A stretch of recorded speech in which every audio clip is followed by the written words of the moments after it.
And I don't like his release, so stop talking about it. I didn't say it once, but since you brought it up, I'm going to average heaps more than him. Yeah, at that price? Who? At that price, who? At that price. No. At that price. At that price. No one. Good. Matty couldn't win. Too late. Oh! Too high. Too high. I keep on asking me if Tom McConaughey's going to be the ruckman. It's not. Not yet. Not yet anyway. Not even. He's not the best ruckman in I cup. want to see kidneys and chesters. I want to see these. You're not going to be seeing much of chest, aren't you? Oh, Francis. I just got concussed. I just got concussed. Doesn't care. Tom Mitchell doesn't just tug on the ball. Tom Mitchell kicks the winning goal and he got 140. Vice captain right now. Welcome back, guys. I'm really excited to get stuck into the rucks today. Top 8 ruckmen, I believe, that it will highest average. Unlike last year, I think there's a really good selection to pick from this year. Last year was a bit of an iffy one. You know, Tim English hadn't played a full season until last year, so Grundy obviously went to Melbourne and then messed up Gawn and Grundy, and Marshall was playing a bit forward the year before, so it was a bit of a hard year to pick the exact ruckman, but there's a lot of good ruckman this year, a lot of selection. I've seen pretty similar combos going around, but there are some great ones. Let's get straight into it. Let's hit the subscribe button if you haven't already, and leave us a like and a comment, and we'll get into the first one. Number 8 is Tristan Sherry, and I really like Sherry. Not only does he have a really friendly buy for SuperCoach, he's turning 25 this year, which is an absolute perfect age for a ruckman to start coming out and pumping out some big scores. Obviously, North Melbourne traded out Goldstein, who played 20 games last season as the number 1 ruckman. Also, to keep in mind, Sherry does have a injury-infected 35 in his score where he was subbed out with an injury. So that's obviously affecting his price a bit.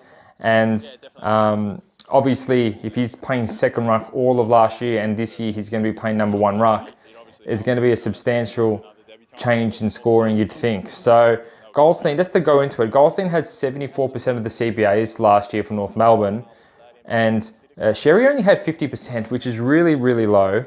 Obviously, being the number 1 ruckman in North Melbourne this year, he's going to really increase that average by at least 25%. So you think there's a big potential for some big scores coming.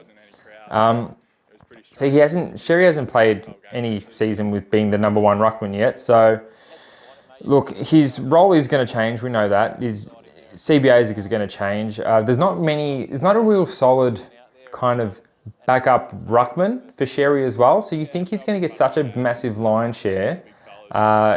It might be just really worth seeing how much he can possibly jump his average, because the average is going to go up. It's all about how much. So I don't mind the pick. I mean, there are obviously his number sitting at number 8, but there's just so many good rucks this season. But man, if some of them went down, Sherry wouldn't be the worst option. Maybe if you need to save some money in your SuperCoach team and you're thinking maybe the rucks where I can cut some corners, maybe do that. But yeah, Sherry not a bad pick, so don't mind him at all. We're very friendly buy. Number 7. I initially had him at number 8, but I swapped him around because the more I looked into him, the more I liked. It was Advanced Soldo. So Soldo is turning 28.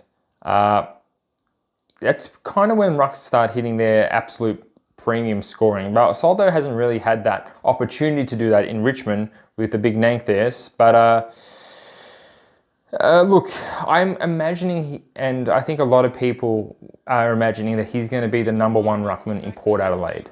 Okay. There is also Swede and Vistarini or something like that. But everyone's thinking that Soldo's the man for the job. They're not going to be playing Sweet and Soldo in the same team. And I think Soldo is definitely the better ruckman. His average, so last year he averaged 86.8 over 8 games, and that's pretty good, and that's with second ruck CBA numbers. So if he's already averaging around a decent amount, 86.8, in a less better midfield than Richmond was last year, and with second CBA kind of numbers, I think he's got a really big potential in Port Adelaide. The last 4 games of the year, he only averaged 33% CBAs. So that's incredibly low for a ruckman. So that's definitely second ruck kind of numbers. And obviously those 4 games he played at the end of the season is going to be keeping his average really low. So he's kept his average really low. It would be a lot more expensive than an 86.8 average if he was getting number 1 ruck numbers, which we are imagining he will. We can also confirm this in the pre-season, but it looks like it. I don't think Soldo is going to be going to Port Adelaide to be the second ruckman. You can say the same with Sweet, but I think Sweet, he thought he had maybe more of a chance of trying to break into Port Adelaide's top 1 ruckman as opposed to Tim English. So, as I mentioned, he will be in the Port Adelaide midfield where you got your Rosies, your Butters, your Horn Francises, Wines. All these players at the top quality definitely will make his hit-outs to advantage more often than not. And Port is never really shown that they like using 2 ruckmen. So if he's the number 1 ruckman, that's really good. Then that's pinch hit with a Finlayson or a Dixon or Lord or whoever's up forward. So it's really promising signs. If we know that Soldo is playing number 1 ruckman, Port Adelaide has the best bye, only has the 1 bye, only has the bye with Fremantle. So he misses 1 game all year, and that's with only 1 other team where you can cover quite easily. Soldo is a really good pick, and his overall score, or his actual scoring, it's going to be really hard to kind of predict, but I think he can go pretty big. He's definitely got potential to go over 86.8, which is what he got last year as a second ruckman. So if he's pushing around at 100, then I wouldn't be surprised. Okay, so number 6, this is not as sexy as the rest of them. Sean Darcy. So everyone thinks Darcy is this big old injury-prone idiot. And you're right, but he's not that old. He's turning 26 this year. He does sign a monster kind of contract at Fremantle, showing that they kind of do want him there long-term, and they don't really want him in any other position. They're not phasing him out to get Luke Jackson some more time, in the ruck. Like they're not trying to, Luke Jackson should be the number 1 ruckman in 3-4 years. No, he's signed a really long deal. They want him as the number 1 ruckman and with Jackson as the forward. That's their ideal scenario. So his durabilities and injuries are a massive concern. They've always have been, but look, maybe his ruck time is reduced with the emergence of Jackson. Like, I don't think it's going to be a 50-50 split or anything like that. The only time Jackson's going to get more ruck work than Darcy is when he's injured, which he will be, because he hasn't played full season in a while. So he's never played a full season in his entire career. So that's one to look at. I'm not considering Darcy as a starting pick at all. He does have a great bye with Port Adelaide. But with his injury history, with Jackson in the team, he's already signed the big deal. I don't see him as someone that's going to be playing a lot of games for your side. And when there's so many buys this year, we kind of need the players that are going to play a lot of games. And I don't think Darcy is going to be one of them. He would just be someone, he's got a great buy, but you'll be covering him on another week where he's got a 1 weeker or a 2 weeker. So I don't like Darcy, but I still think he can average some really big scores. So Darcy at number 6, just out averaging the Soldo and Sherry combo. Number 5, I think a lot of people have him a lot higher. This number 5, it's Rowan Marshall. Okay, so he's a very nice pick. It's a very safe pick. But I do think he slides from, he was second overall in the ruck last year, and there was a lot of things that went right for him and a lot of things went wrong for other ruckmen that weren't Marshall and English. So I don't think there's any real reason why Marshall's average will drop. I just think the guys above him have more reason to really, really increase their average than he has gone down. Obviously, he's got a really nice bye, being the last bye, which is only one of them. So there's a lot of ruckmen with a really, really good bye, but probably the ones we want are the ones that have the bad bye. He's played all games last year. He doesn't have many competition for CBAs there, unless Jack Hayes, I heard he's fit. He might be pinch hitting here and there. I don't think there's anything to take away from his scoring. He did have his highest average year last year, so we're probably buying Marshall at a premium. I think he's still capable of scoring like this. It's kind of his first year being a lone ruckman now that Ryder was gone. So he did average 114.7, and he's costing 639k, which is a bit expensive. I think there are better options than Marshall just based on his price, but I don't see why his average will drop that much. Same with an increase. I don't see there's a real reason why it will increase that much as well. I think he's around the same kind of level, maybe give or take 3 or 4 points each way. And for that price, there's a couple others that I do like a bit better. But if you are picking Marshall, I don't hate it. I just have a couple of other players ahead of him, okay? All right, number 4. Now this one, maybe you won't agree with me on this, but Briggsy, Kieran Briggs. I actually watched every game he played and I loved it. I loved the way he went out. He looked really, really good. He did increase his average last season by about 50 points. So over 50 points, he increased his average. And he's only played 26 games in his entire career. That really kind of, to me, speaks about his potential for his growth. He's got his first season as a number 1 ruckman playing 14 games. The previous year he played 5 games, and the previous year he played 6 games. Now he's going to have a pre-season. He's probably going to have a full season, 22, 23 games as the number 1 ruck. And I think he's got really good potential to start. He's one of those contested ruckmen that are going to get some big points. So I really think he's going to go huge this year, Briggsy. It is disappointing. He has a really kind of bad buy. He's still over 600k. Look, so Tim English played his first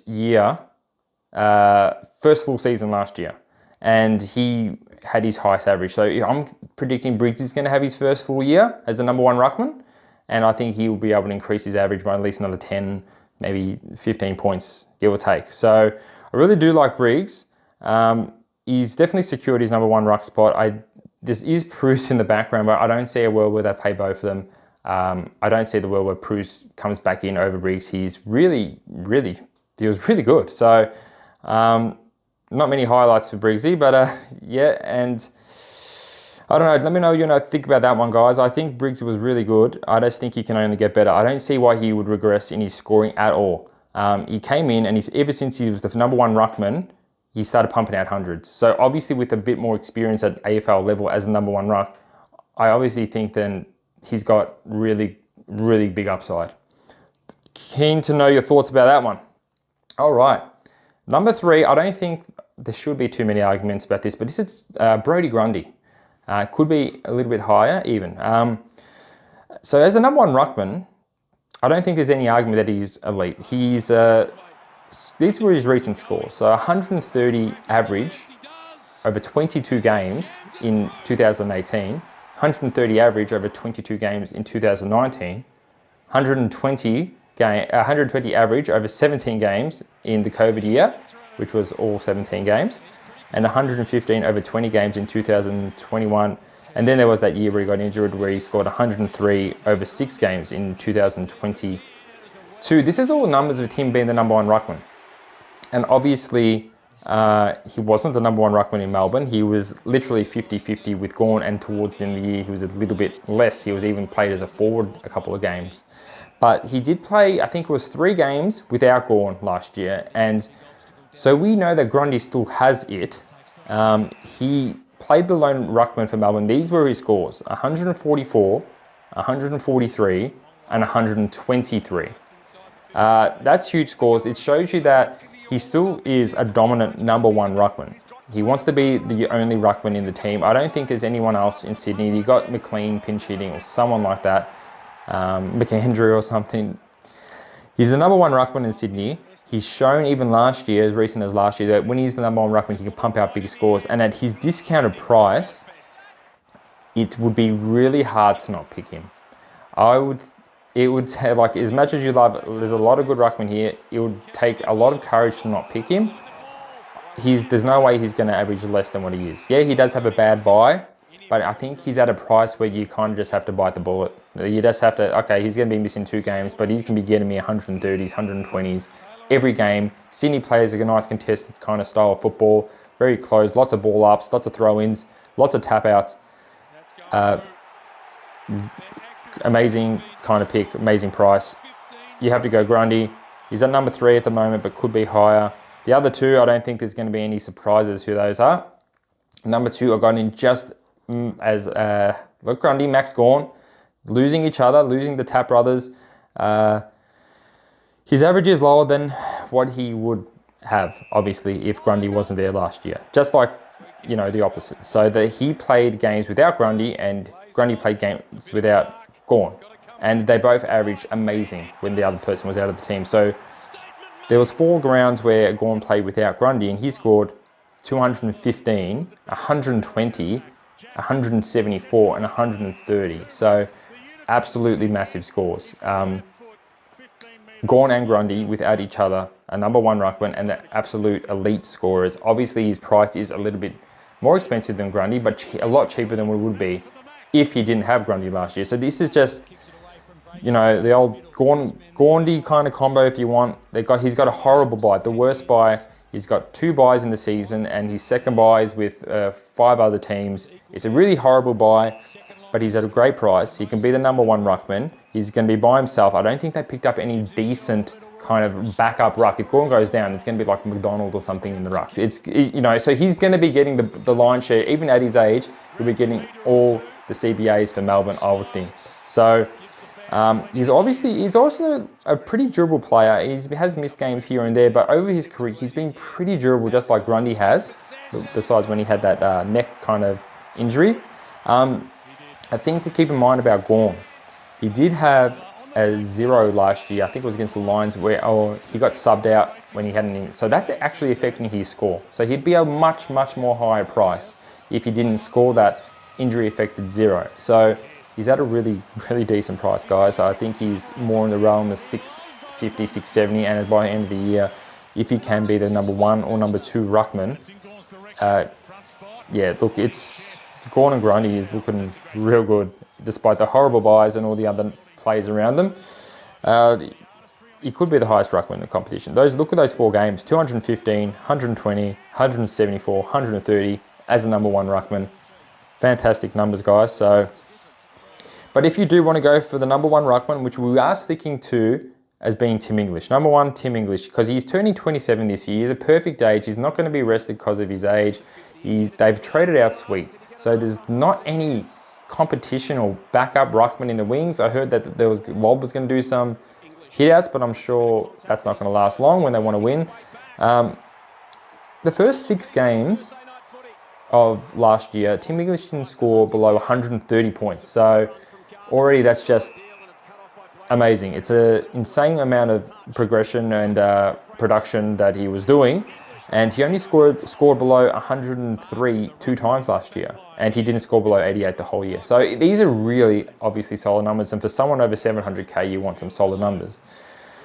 The only reason why you probably go with Tim English over Gawn or Grundy is because he has the last buy, right? The very last buy. The Bulldogs only have 1 buy for SuperCoach, and it's the very last buy. And so that means you'll have Tim English all throughout all the game to the very last buy, and he's going to be playing 1 more game for your SuperCoach side than Gawn or Grundy. And that could be enough to tip the scales. If you want to get a full team in, you want to maximize points on field, you've got a bit of spare cash in the ruck, and you go, you know what, Tim English, look, I don't hate it. He's obviously, I think I've got him for number 1. I think him, Gawn and Grundy are going to fight it out. And with some of the younger guys, you don't know what they're capable of, but they're definitely going to increase their average.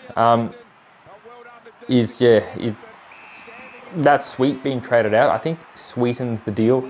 He's not going to have those couple of games where there's going to be like someone taking, 20 or 30% of the CBAs from him. He's going to be the workhorse there. He's going to have another really, really big year. He did play his first full season last year, and I think if he can strap together another season, he can even increase on his average. So you are paying a premium for him, but he has shown that he's over his injury concern. So I do like Tim English. I like Gawn. I like Grundy. I like all of them on this list. I would love to know what you think about this kind of list, guys. It's much better than last year's ruck debacle that we all had. I think you can't really go wrong if you're picking any of these 8. If you're picking someone else outside the 8, you're wrong. If you can argue with me all you want, but I think these are the 8 guys that you need. If I missed anyone, let me know. Please do like and subscribe. Let me know if you like the highlights, and I'll catch you on the next one for the forwards. It's going to be disgusting. I've went through it. The top 14 I'll go. Not even the top 6, top 14. And I had a look. It's horrible. So catch you on that video, guys. Please again, like, subscribe, and I'll catch you on the next video. Have a good one. Cheers.